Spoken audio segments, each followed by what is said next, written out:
Buongiorno e ben ritrovati con l'informazione flash di New Sicilia, i principali titoli della mattina. La Corte di Appello di Caltanissetta si è ritirata in Camera di Consiglio per decidere il processo sul depistaggio delle indagini sulla strage di Via D'Amelio, costata la vita al giudice Paolo Borsellino e ai 5 poliziotti della scorta. Nelle prossime ore la sentenza.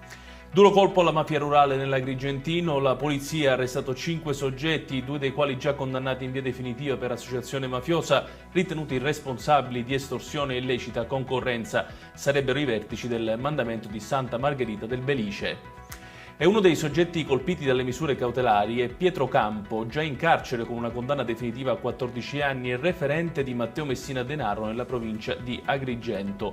Campo sarebbe stato uno dei pochissimi a ricevere i pizzini del boss.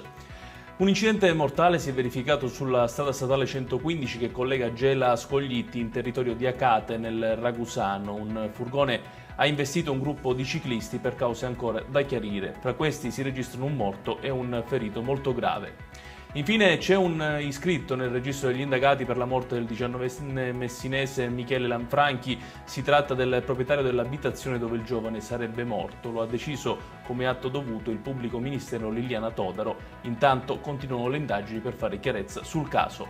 Ed è tutto per questa edizione. Tutti i dettagli su queste notizie li trovate come sempre sul nostro sito www.newsicilia.it. Grazie per averci seguito e arrivederci.